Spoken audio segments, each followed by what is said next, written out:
Andreas, jetzt habe ich endlich mal jemand hier sitzen, der sich mit Geld auskennen soll. Das stimmt doch, oder? Hat man mir gesagt, dass du einigermaßen dich auskennst mit dem Thema. Ja, ich habe schon einiges darüber gelesen, ja. Schon, ja, okay. Ja, hier und da. Also jetzt pass auf, es gibt einen aktuellen Wutbrief, und zwar hat der Sparkassenpräsident, der Herr Helmut Schleweis, gegen den Herrn Draghi massiv geschossen in den Medien. Dem ist jetzt so richtig die Hutschnur geplatzt. Was denkst du denn, kann der Grund sein, dass der Sparkassenpräsident, ist jetzt auch nicht irgendjemand, dass der wirklich öffentlich sagt, so geht's jetzt nicht weiter? Ich denke mal, die Kernschmelze des Finanzsystems ist jetzt deutlich geworden und aus diesem Grunde springen jetzt viele auf und nennen es beim Namen. Eigentlich sind diese ganzen Dinge schon längst bekannt gewesen, dass unser Finanzsystem einen eingebauten Zerstörungsmechanismus inkludiert hat. Der kommt jetzt zum Zuge, der liegt im verzinsten Geldsystem eben halt fest installiert. Und jetzt springen einige auf und versuchen das beim Namen zu nennen, vielleicht auch um sich zum Abschluss dann nochmal einen guten Namen zu geben nach dem Motto, ich habe ja davor gewarnt. Man muss dazu sagen, dass der Sparkassen- und Giro-Präsident natürlich einer Organisation angehört, die in Regionalprinzipien arbeiten. Und die Sparkassen sind natürlich nicht zu vergleichen mit einer großen kommerziellen Bank wie Deutsche Bank, Commerzbank, deren Kunden nur Nummern sind und überhaupt keine menschlichen Kontakte mehr eine Rolle spielen. In einer Volksbank habe ich ein regionales Prinzip oder in einer Sparkasse und da kennt der Vorstand oft die Bewohner, die beraten wurden, auch deren Finanzierungen dort laufen. Und wenn die sehen, dass momentan alles schief läuft, das heißt, die Altersversorgungssysteme zusammenbrechen, das war ja das eigentliche der Grundkonsens dieses Briefes, dass die vielen Menschen, die über Jahrzehnte gezwungen wurden, Altersversorgung eben halt zu schließen, auf privater Ebene zur gesetzlichen, die natürlich nicht funktionieren kann. Und jetzt bröseln die Privaten auch auseinander. Und das macht ihm jetzt sicherlich auch Sorgen. Ich vermute mal, er hat jetzt einen Erkenntnisstand erreicht, der ihn jetzt doch aufwachen lässt. Ja, es ist ja der Bankenverband selbst, auch der die EZB auffordert, diese Geld- und Zinspolitik massiv zu überprüfen. Ich hatte vor kurzem auch den Dr. Markus Krall gesprochen und er hat auch von einem Begriff mir erzählt, den ich vorher so nicht kannte, und zwar die Zombifizierung der Wirtschaft. Vielleicht schaffst du es in ein paar Worten, diesen Begriff nochmal ein bisschen so klarer zu machen, was er damit meint, dass es viele Firmen gibt, die mehr oder weniger wie zombiehaft hier auf dieser Welt unterwegs sind. Okay, vielleicht eines. Früher war es mal so, dass es Wettbewerb gab. Die Schnellen schlugen die Langsamen. Heute schlagen nur noch die Großen die Kleinen. Ja. Und wir haben eine Situation, dass ein Unternehmer von Unternehmen kommt. Und Unternehmen kommt eben halt als, ich sage mal, Max Weber, der große Soziologe, der den Unternehmer als Pionier des Fortschritts bezeichnete, der Risiken in Kauf nahm und auch das Risiko sich konkretisieren konnte, bis hin zur Pleite, oder er den Durchbruch damit bekam. Das ist der Unternehmer. Dieses Risiko will heute keiner mehr so richtig übernehmen. Wir leben in einer Vollkasko-Mentalität, sodass wir eine wunderbare Idee haben, trauen uns die aber nicht mehr umzusetzen, es sei denn, wir bekommen die Sicherheit, dass wenn es schief läuft, dass wir dann in irgendeiner Form eine staatliche Unterstützung bekommen. Darauf reiten die großen Junkies und das Erpressungsmittel, welches sie haben, das ist der Schwitzkasten, in dem sich der Staat bewegt, ist Arbeitsplatz. Das heißt Arbeitsplatz. Also ein Unternehmen verkalkuliert sich dramatisch um irgendwelche, weil sie Fehler gemacht haben und stellen plötzlich fest, das Ganze geht nach hinten los, das Unternehmen ist bedroht. Dann gehen sie zum Staat und sagen, das kostet so und so viel 1000 Arbeitsplätze und dann ist sofort Alarm und Panik und der Staat muss dann eintreten und helfen. Das bedeutet, viele Unternehmen, die sich verkalkuliert haben, die nicht mehr wettbewerbsfähig sind, werden künstlich am Leben behalten und befinden sich nach wie vor noch im Markt. Das ist tatsächlich, da bin ich mit Krall überein, eine sozialistische Grundhaltung. Und die großen Konzerne müssen heute gar nicht mehr unternehmerisch denken, geht das, was sie vorhaben, auf oder nicht, sondern wie reagiert der Staat, wenn es nicht aufgeht? Wo bekommen wir die Gelder her, wenn wir Gelder verlieren sollten? Und damit ist das Unternehmertum an sich ad absurdum erklärt. Und dadurch haben wir immer mehr dieser zombifizierten Unternehmen in den ganzen Beständen. Also Unternehmen, die eigentlich längst pleite sein müssten, denn pleite gehen ist überhaupt nichts Schlimmes. Wenn jemand krank ist, stirbt er. Und wenn jemand pleite geht, dann muss er eben halt auch pleite machen. So einfach ist das Ganze. Das findet heute nicht mehr statt. Nun sind diese Unternehmen, die aber noch am Leben sind, künstlich am Leben gehalten werden, auch Kreditnehmer bei den Banken, haben also hohe Kredite und Darlehen bei den Banken aufgenommen und müssen diese Darlehen natürlich auch bedienen. Die Leihgebühr für Darlehen nennt man ja Zins. Wenn jetzt das Zinsniveau auf einem normalen Niveau war, wäre, wir hatten mal ein Zinsniveau, wo wir gesagt hatten, zum Beispiel bei Hypotheken im privaten Bereich, 8% ist ein normaler Zins, über 8% ist hoch, unter 8% ist niedrig. Das ist unter normalen Bedingungen im Rahmen dieses Systems, der keynesianischen Mechanismus, nachdem unser System hier funktioniert. Und nun sehen wir aber, dass der Zins eben halt nicht bei 8, nicht bei 7, nicht bei 5, sondern bei 1,5 oder 2 liegt. Wenn ich ein Unternehmen bewerten will, muss ich aber doch wissen, sind die in der Lage, ihr Fremdkapital überhaupt zu finanzieren? Und wenn aber gar kein Zins mehr da ist, dann brauchen sie da gar nicht mehr viel aufwenden. Und so werden viele Unternehmen auch unter den Bonitätsgesichtspunkten, unter der Grundstruktur in einer Due Diligence noch als gesund klassifiziert, obwohl sie eigentlich schon längst pleite sind. Hier liegt eigentlich das Hauptproblem. Also Zombie-Unternehmen sind Unternehmen, die bei normalen Zinsbedingungen eigentlich schon lange bankrott wären. Ja. Und das, was wir erleben, ist eine permanente Insolvenzverschleppung von Tausenden von Unternehmen. Ja. Also ich habe die Zahl 14.000 Unternehmen im Kopf, die in Deutschland um die 15% aller Unternehmen müssten eigentlich zwischen 12 und 15%, das ist so die grobe Schätzung, sind eigentlich pleite. Das sind aber nicht nur 15% der Unternehmen, sondern das sind vor allem große Unternehmen. Ja, ja. Das sind in ganz Europa circa 50 Millionen Arbeitsplätze, die in Unternehmen stattfinden, wo die Unternehmen selbst eigentlich Konkurs sind. Wäre eine sinnvolle Bereinigung im Rahmen unseres Systems, der sogenannten freien Marktwirtschaft, wo ich ja kritisch auch gegenüber bin, dann wären 50 Millionen Arbeitsplätze auf dem Markt mit einem Schlag. Ja. Und das hätte schon fatale Folgen. Jetzt versuche ich mich mal in die Rolle des Herrn Draghi zu versetzen und ich entscheide jetzt, ich erhebe die Zinsen. Also von diesem niedrigen Niveau zurück auf ein einigermaßen stabiles Niveau, wie wir es vorher hatten. Sagen wir mal so 4-5% ungefähr. Was würde jetzt mit diesem Zombie-Unternehmen passieren, wenn plötzlich all diejenigen mehr Zinsen zahlen müssen? Hier liegt genau das Problem. Sie würden dann tatsächlich eben halt wahrscheinlich oder zu einem Großteil in einen Konkurs eben halt tatsächlich reingeraten, in einen auch wirklich realen Konkurs, was diese Problematik mit den Arbeitsplätzen und all dem, was da dran hängt, eben halt auslösen würde. Also das ist ja das Problem. Wir haben gar keine Krise. Es ist viel schlimmer. Wir haben ein Dilemma. Das Problem ist, das Zinsniveau ist sehr gering. Und wenn das Zinsniveau sehr gering ist, ist natürlich das, wovon die Banken leben, natürlich nicht mehr da. Das heißt, die Banken haben keine wirklichen Zinserträge mehr, von denen sie leben, wenn sie Kredite vergeben.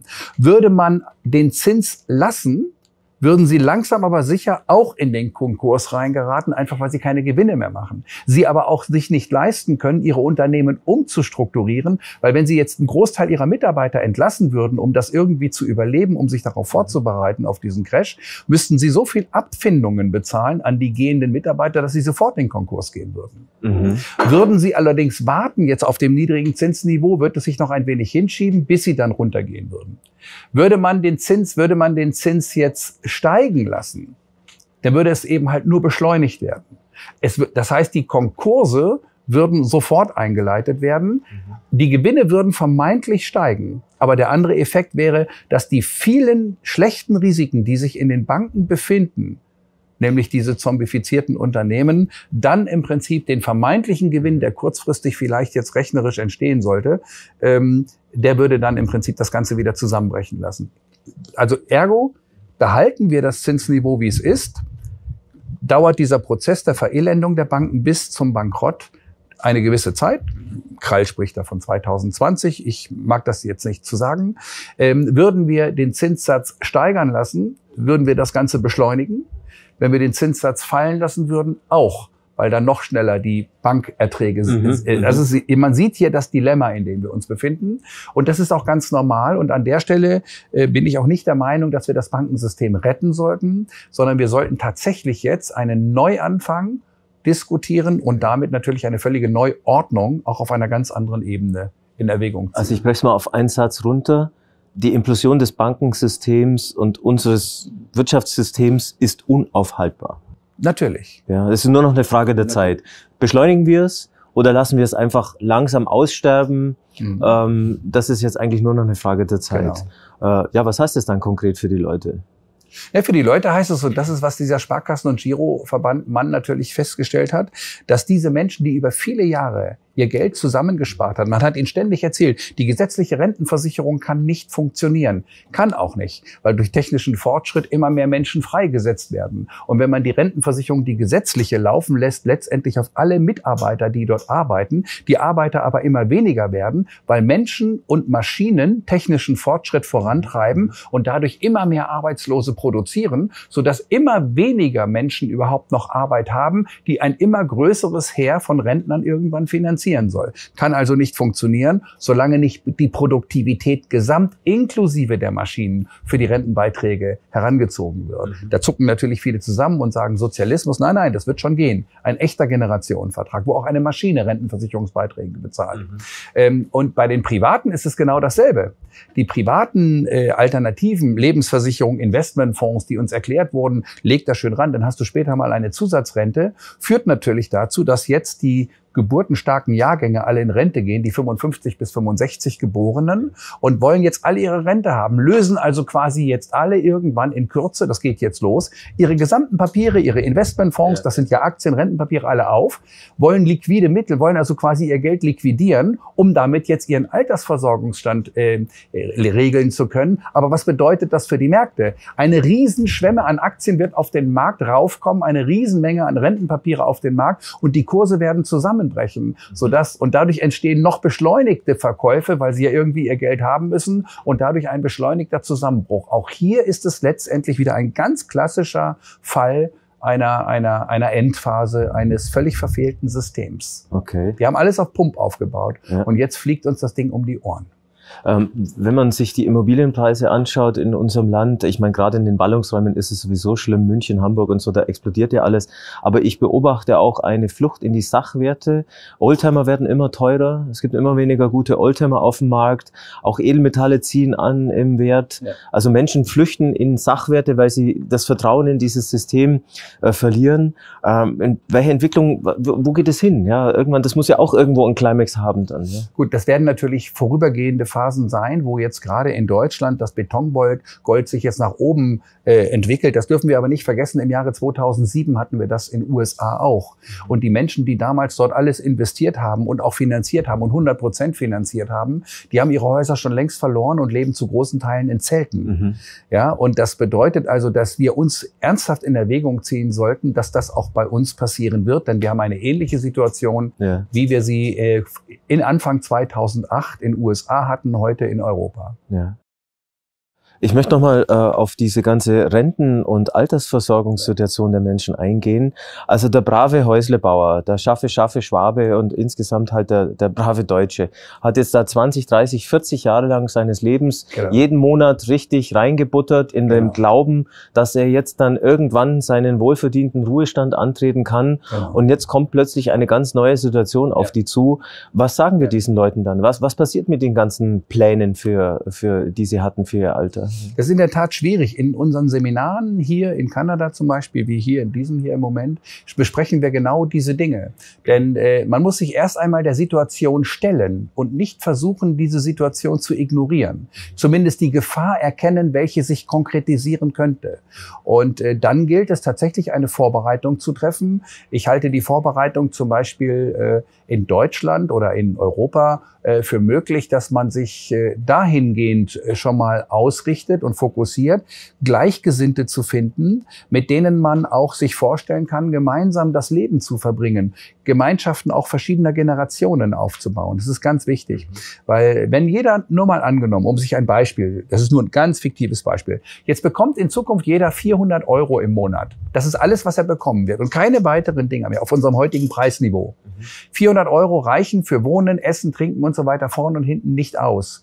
Bei 400 € im Monat läuft es darauf hinaus, dass sich 10 Parteien zusammentun, dann haben die 4.000 und würden dann beispielsweise in einer einzelnen kleinen Butze gemeinsam wohnen, wo auch immer, haben jeder einen Schlafplatz und man könnte zumindest damit überleben. Klingt nach Horrorvorstellung in dem Moment, weil sich das keiner vorstellen kann, aber in USA läuft es schon seit 2008. Also meinst du, dass sich die Leute in einem Kollektiv zusammenschließen? Ja, natürlich. Also Wohngemeinschaften oder Wohnprojekte. Sich gegenseitig helfen. Austausch von Waren und Dienstleistungen nicht mehr auf der geldlichen, sondern auf der energetischen Ebene.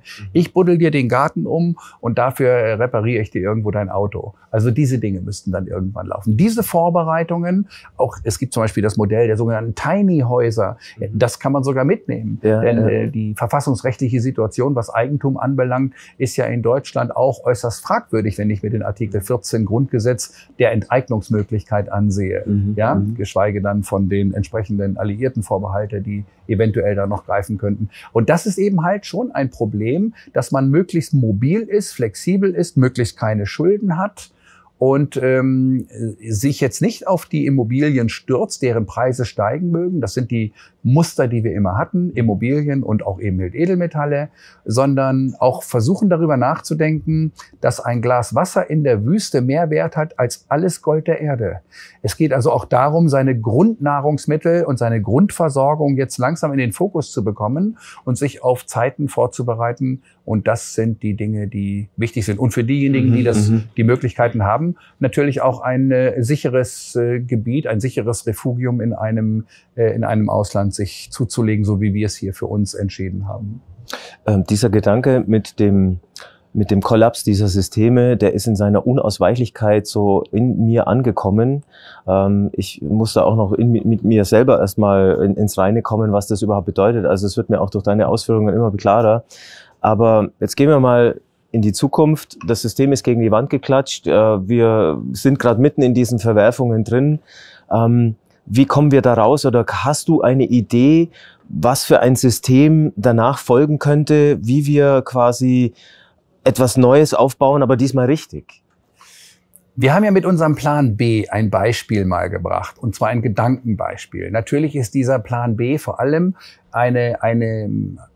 ich sage mal, ein Plan, mit dem man die Methodik einer Lösung mit den bisherigen Denkmustern umsetzen könnte. Ich bezweifle, dass das mittlerweile überhaupt noch Sinn macht, weil wir müssen uns natürlich von vielen Dingen insgesamt lösen, aber das hängt mit unserer Biografie zusammen, dass wir abgerichtet sind und haben nur einen ganz kleinen Korridor, in dem wir überhaupt denken dürfen. Was meinst du mit lösen? Wovon müssen wir uns lösen? Wir müssen uns zum Beispiel lösen, nehmen wir mal an den Sozialismus. Als die Industrialisierung begann im 18. Jahrhundert, da begann sofort die Ausbeutung. Und mit der Ausbeutung von Menschen, viele Menschen starben schon mit frühen Jahren, Kinder wurden ausgebeutet. Das waren dramatische Entwicklungen.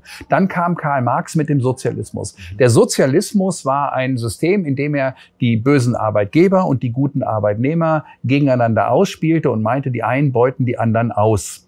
Was dabei eben halt nicht berücksichtigt wurde, ist, dass der Mensch an sich auch ein geistiges Wesen ist mit einer geistigen Individualität. Das ist ein ganz wichtiger Prozess, dass das verstanden wird. Das heißt, er hat den Menschen als Produktivfaktor gesehen, als Produktionsfaktor. Er hat von Stückkosten gesprochen und so weiter. Ein rein logisches Verstandesmodell. Jetzt kommt der Kapitalismus dagegen. Der beschreibt die Menschen als Human Capital und als Wirtschaftseinheiten, macht also quasi lediglich die andere Seite der Medaille und beschreibt den Menschen wiederum nicht als soziales Wesen und auch nicht als geistiges Wesen. Solange der Mensch in seiner Individualität als Mensch mit Seele und Körper, der sein Leben leben möchte, der einen Glücksfaktor haben möchte, und das darf sich nicht eben halt albern anhören, sondern das sind ganz realistische Wünsche und Sehnsüchte, die die Menschen haben, so lange wird es nicht laufen. Kapitalismus und Sozialismus unterscheiden sich eigentlich nur. Beim Kapitalismus wird privatisiert, und dann wird es anschließend, gehen sie in den Konkurs.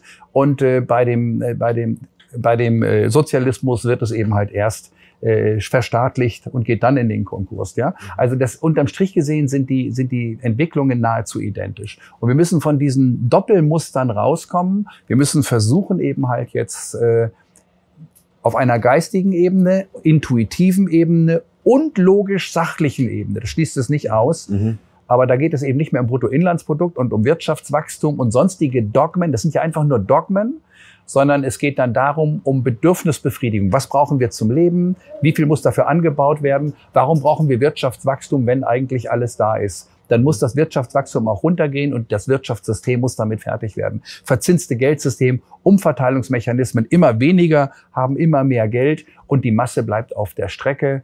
Und diese Dinge sind ganz klar. Auf unserer Seite findet man ganz viel über die wirklichen Ursachen und das ist die einzige Möglichkeit, die wir haben. Du bist ja ein Mensch, der nicht nur wirtschaftlich auskennt in unserer Welt, sondern du hast auch das große Bild im Kopf, also sprich die ganz großen kosmischen Zusammenhänge auch. Und ich weiß nicht, ob du da überhaupt eine Antwort finden kannst auf so eine große Frage.